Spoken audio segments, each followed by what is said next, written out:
All right, looks like it's on. Cool. All right, so I'm going to talk about elbow instability once this gets populated up here. Who's had to treat an elbow dislocation? Raise your hand. Elbow dislocation? 3 of you? I treated it like after. I didn't treat it initially. Gotcha. But you still had to rehab them. Yeah. That's what I'm most interested in. Putting them back in place takes like 5 minutes. So that's not really treatment. Okay. So elbow dislocations are sort of grouped into 2 or 3 categories. Most commonly, it's simple and complex. The mechanism is typically a fall on an outstretched arm with a hyperextension moment. About half of these will have some kind of fracture. What's the most common bone? If it's getting knocked, if the ulna is going out the back, so it's going to move posteriorly, it's not the olecranon, but the coronoid is what typically gets knocked off as it goes out the back, right? So if you think of that U-shaped, most common part of the ulna that gets knocked off is the coronoid. You can have other tissue get injured too, but that's the most common. About 10 to 20% of these will have a neurovascular involvement, so it's important that you evaluate the neurovascular status of these patients, and a lot of these will have a lot of ligament damage. So we're going to talk a little bit about a special case. So it's not as common as shoulder dislocations, but it does occur. 3 or 4 of you have already managed them, which is almost half the class today for sure. It's a little bit more common in children because of mothers and nannies and whoever grabbing kids as they start to run away. Whatever arm is flailing around, that's more of a traction injury, and it often includes the radial head with those. As we get a little bit more mature, you get more bony stability, and the shoulder seems to take the brunt. So this is a paper that was done at the United States Naval Academy. Hint, hint. No, just kidding. 21 simple posterior dislocations. So luckily, these patients were the lucky few that had no concomitant fracture injury. But what's really impressive, if you look at the data up here, is that they got them full range of motion in a week, and they were full recovery in 20 days. So not immobilizing these is key.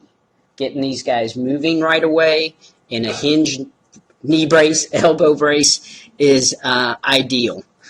So if they don't have a fracture and they don't have a big ligament disruption of the medial collateral, anterior bundle of the ulnar collateral ligament, these tend to do really well.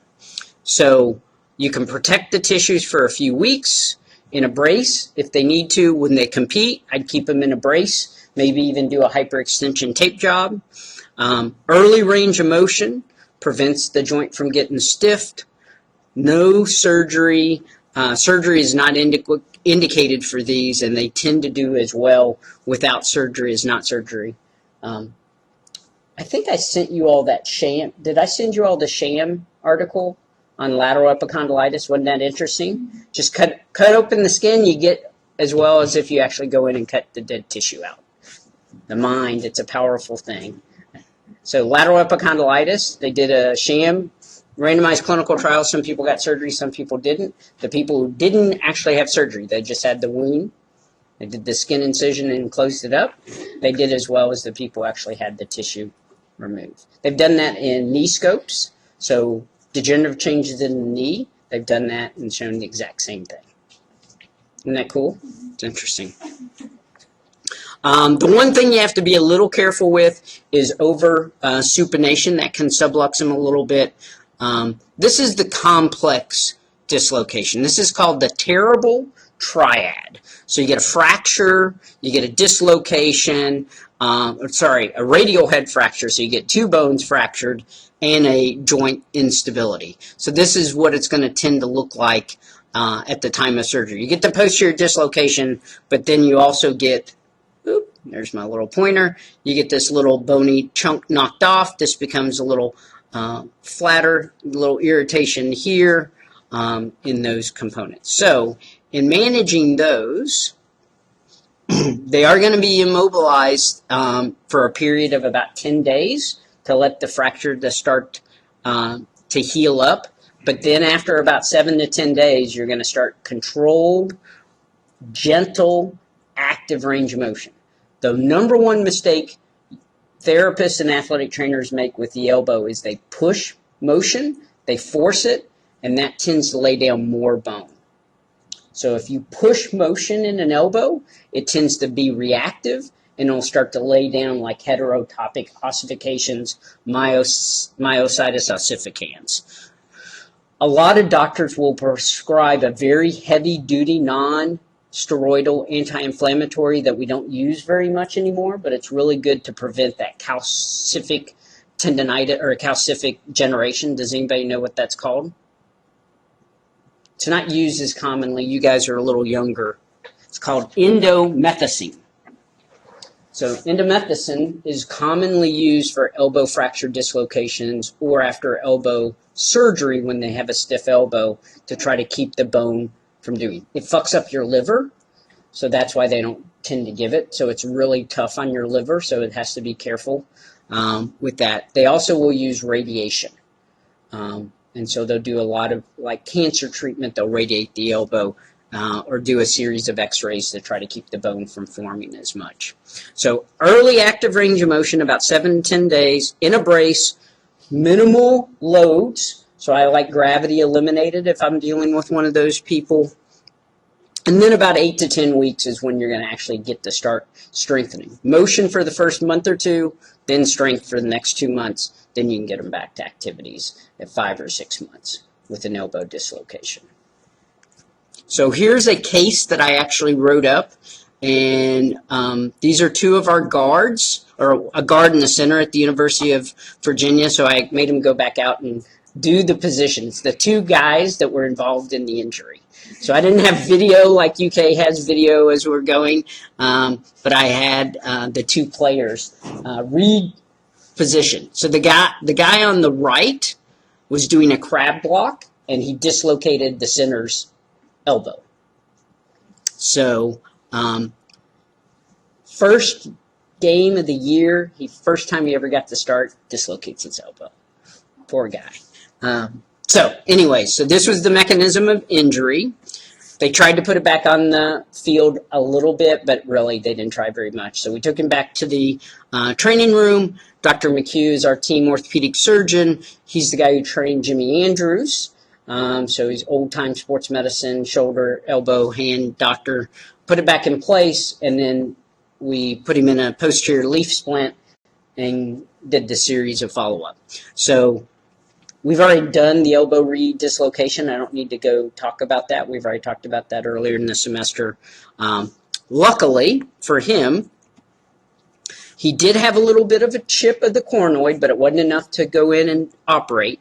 So they did an MRI like on Monday or Tuesday. He tore his lateral collateral ligament, but not his medial collateral ligament. That's when I learned, that was the first time I had ever heard of a posterior lateral rotatory instability that I've already sort of shown you some of the tests with. So his radial head came out, his ulna got knocked out, but he didn't tear the medial side. So it's because he was weight bearing and got loaded on the elbow by his teammate. So there's 3 degrees of posterior lateral dislocation. Stage 1, stage 2. Basically what this is saying is that the lateral, where's my pointer? The lateral collateral ligament is ruptured. Here you get a disruption and an incomplete dislocation. So what happens here with a stage 1 is sort of like an instability subluxation, but it doesn't get out of place. Here it's on the edge. It's perched. The radial head is perched on the back of the humerus. So it doesn't take very much force. Basically, just put a little pressure on it and it goes back in place. That was not my athlete. All the soft tissues, and you can sort of get an appreciation. I think this is the best picture. So a grade 1 is you rupture, stretch these ligaments, A grade 2, you start to tear across the capsule, so you're going from the radial to the ulnar side. A grade 3B is everything, including the MCL. He had a grade 3A, so he was very lucky. His medial ligament, his ulnar collateral ligament, was still intact. It was stretched, but it was intact. Okay? Y'all with me? So he dislocated his elbow, didn't tear the medial collateral ligament, and he had a closed reduction. So once he got put back in place, we didn't have to operate on him or do anything like that. Cool? You with me, Haley? Okay. So, Sunday, checked him out. Didn't do much with him, put a little ice and E-stim on him. Tuesday at his MRI. Wednesday, we really sort of got it started 2 or 3 days after. So we use cryokinetics. So we'd ice his elbow, have him do range of motion in the cold whirlpool, doing that. And then once he sort of got pretty good numb, we would start letting him range his elbow. So he's our starting center. He's a player. So at about day 4, so about Tuesday, Wednesday, we started doing all of these exercises. We kept his hinge brace at about 45 to 90 degrees. They made a special brace for him because back then they didn't have very many elbow braces that they would sell from Don Joy or Brig or whatever. So we went to an orthotist and had that made. We started progressive resistive exercises on Friday of that next week with his wrist. We avoided him going into full supination and pronation, so everything was sort of in neutral range of motion. And by about 10 days, I wasn't quite as fast as the other folks, but I also didn't know about that study because it came out at the same time our case report came out. So we had about 20 degrees of full extension and 100 degrees in a week. He was still a little limited, still a little swollen. But that next Saturday and Sunday and Monday, we started him with strengthening. So right away, we got him into strengthening in neutral range of motion. So we didn't get full range of motion back. He didn't get full range of motion back until probably the next season or later after that season. So he had pretty good functional range of motion, a little limited, 115 degrees of flexion, almost full extension, and we started doing weight room activities. Broke nice couple of pair of glasses when he would hit me coming out of his offensive line or throwing medicine balls. He's a really nice guy. He was an exercise science major, ended up being a strength coach out in Kansas somewhere.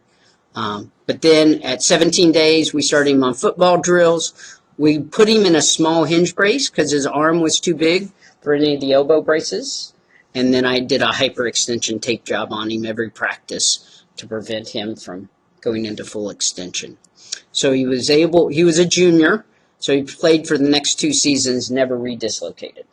Have no idea if he has elbow arthritis or anything now. So, but if the UCL is intact, and that's the key take-home point, you can really get pretty aggressive with them.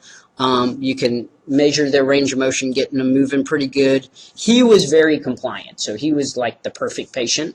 You don't get those all the time, but in that case we did, and we were able to write that up and published it long time ago, 2000. You guys weren't even athletic trainers. Some of you guys were alive? Everybody alive? Yeah. Barely? Who wasn't alive? Everyone's alive. 18, that's right. Okay. But you were in elementary? Yeah. Gotcha. Cool. All right. 6 grade. I was in 20th grade or whatever. What does PhD school count? 19.